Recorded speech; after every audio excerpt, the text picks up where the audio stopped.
Bom dia, meus amores. Então, gostaram do vídeo? Vocês viram, não é, que o vídeo do Nerdologia, eu indico demais esse canal, gosto muito. Ele é altamente instrutivo, educativo, sabe? E conta as histórias de uma maneira bem inteligente.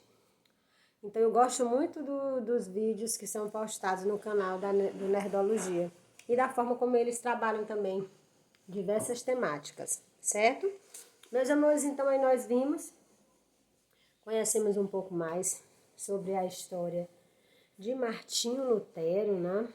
Vocês viram que a reforma que ele queria fazer era uma reforma dentro da igreja. Ele não tinha intenção, nem passava pela cabeça de Martinho Lutero deixar a igreja católica. Ele não queria deixar de ser católico. Ele não queria deixar de ser um monge da igreja. Mas aí havia tantos desmandos e ele chamava tanta atenção das pessoas, dizendo: gente, isso está errado. Não tem como conviver numa situação dessa. Vendendo pedacinhos do céu, as indulgências incomodavam muito a Martinho Lutero. Mas vocês também viram que as indulgências já era algo que incomodava muitas pessoas dentro da igreja, não é? Mas o alto clero não considerava essas observações, muito pelo contrário. Todos que fossem contrário ao que eles estavam fazendo eram logo excluídos, né? Ou então excomungados, como foi o caso de Martinho Lutero. Mas vocês viram ali que ele começa a observar, vê que tem coisas que não estão de acordo com o que ele pensa, com o que ele acredita, e aí ele escreve as 95 teses e, como vocês descobriram agora no Nerdologia, ele não a fixou nas portas da igreja. Mas aí, como vocês viram na época, não é? Depois que Gutenberg criou as máquinas que imprimiam, aí a ideia dele se disseminou de uma maneira muito mais rápida. Então, e aí nós vamos conhecer esse famoso movimento protestante, encabeçado aí por Martinho Lutero, tendo ele como um líder aí, digamos assim, que foi aquele que naquele momento se fez ouvir e deu uma reviravolta na história, certo? O movimento protestante nasceu no seio da Igreja Católica, mas logo se separou dela, quando Lutero, que foi o que eu expliquei para vocês, não é? Anunciou as suas famosas teses, protestando contra os abusos que alguns representantes da igreja praticavam na ocasião. Vocês viram que até a tese de número 886 é uma direta, não é nem uma indireta, é uma direta mesmo para o representante máximo da Igreja Católica dizendo para ele, não é? Já que você tem tanto dinheiro, por que você mesmo não constrói a basílica? Por que você quer que o povo pobre, não é, financie essa construção? Então ali ele já estava mesmo dizendo que não tinha mais como voltar atrás. A decisão dele era única, não tinha mais como voltar. O desejo que ele tinha da reforma, de reformar a Igreja Católica, se encerra ali na hora que ele afixa aquelas 95 teses. Bem, ele não pretendia fundar uma nova igreja, mas reformar aquela que pertencia, uma vez que ele era um monge católico.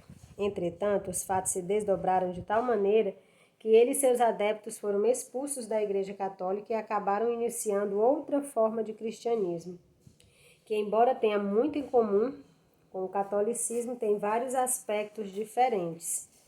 E aí lá, quanto mais nós formos avançando, à medida que avançarmos nos conteúdos, vocês vão ver que são algumas características bem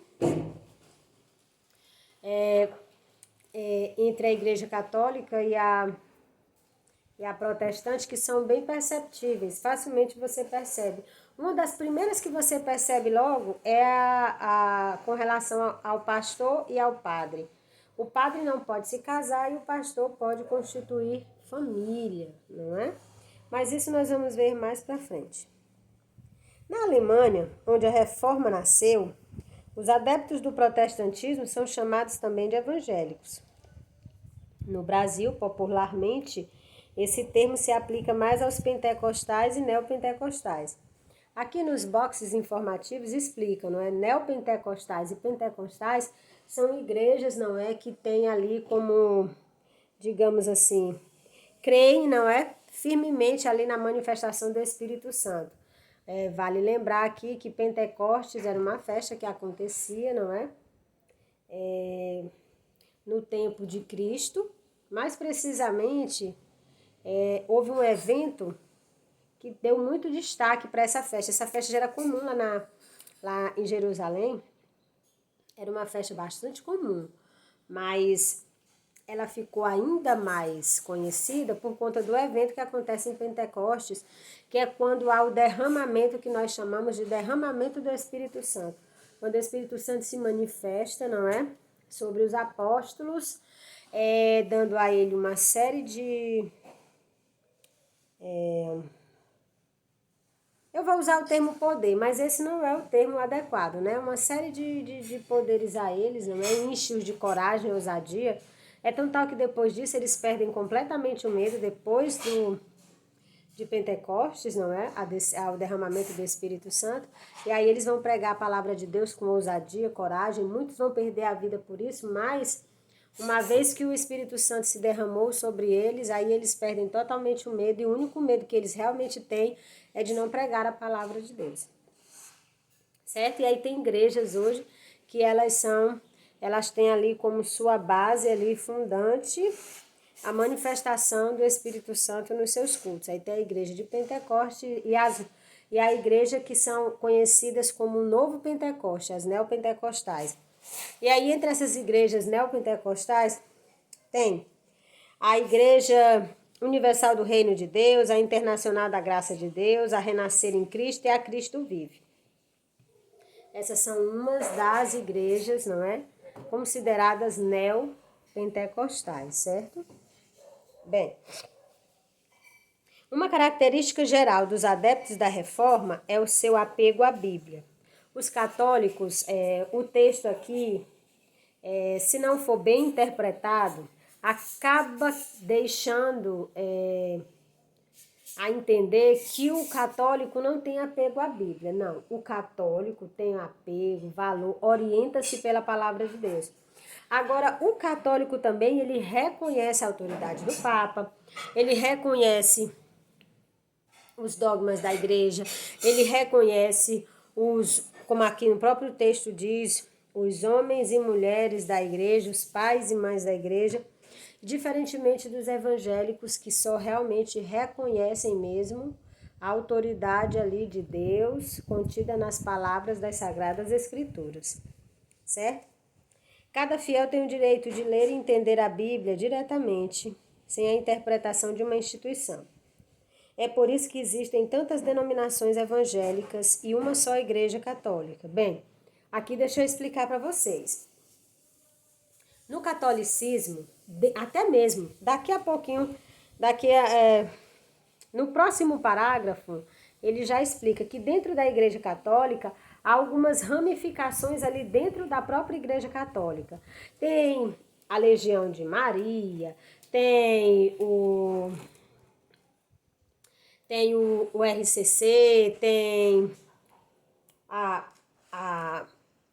os Encontros de Jovens com Cristo, o EJC. Todos eles têm uma maneira bem particular, certo? Todos eles têm uma maneira bem particular de professar a sua fé católica. Mas todos têm como base fundante ali, certo? Todos os ritos, todos os dogmas da Igreja Católica. Embora eles tenham maneiras diferentes de professar, ou seja, de manifestar a sua crença religiosa católica, mas todas elas ali, por exemplo, só um exemplo bem prático para que vocês possam entender. Mesmo sendo correntes diferentes, com diferentes linhas de pensamento dentro da Igreja Católica, todas elas têm como em comum a missa, os rituais colocados na missa, isso não muda. A missa que você assiste aqui no Brasil é a missa que acontece no Vaticano, a missa que é encabeçada pelas pessoas do EJC ou do RCC, é a mesma missa que acontece em todo o planeta. Isso não muda. Diferente da igreja evangélica, que faz uma livre interpretação da Bíblia. E aí também eu quero deixar bem claro que esse nome livre interpretação dá uma ideia de que você fica preso a fazer uma única interpretação. Não. Qualquer cristão, seja ele evangélico ou católico, que quiser fazer a sua livre interpretação da Bíblia, ele pode. O diferencial é que na Igreja Católica eu posso fazer a minha livre interpretação da Bíblia, mas os ritos e o pensamento da Igreja Católica não vai mudar por conta disso. Já com os evangélicos é diferente. Por isso que existem tantas denominações religiosas, porque essa livre interpretação permite que, por exemplo, um membro da Igreja Universal do Reino de Deus, que é neopentecostal, ele começa a fazer as leituras da sua Bíblia e eles são incentivados a fazer essa leitura bíblica, certo? Então eles fazem a leitura da Bíblia e aí ele começa a ter as suas próprias interpretações, a entender a Bíblia da sua maneira, e aí ele começa a olhar para a igreja na qual ele está, que foi a que eu dei como exemplo aqui, a Igreja Universal do Reino de Deus, e começa a observar que tem coisas que ele não aceita como sendo algo no qual ele acredite. Aí ali já dá um espaço, certo? Para que ele crie a própria igreja dele, que tem a cara dele, a personalidade dele, a característica dele. Mas sempre lembrando, em qualquer religião cristã, seja ela católica ou evangélica, seja as inúmeras denominações evangélicas, todas elas bebem na mesma fonte, a Bíblia Sagrada, e tem um único Deus, que é o Deus Todo-Poderoso, certo? Todas elas. Agora, as evangélicas, cada um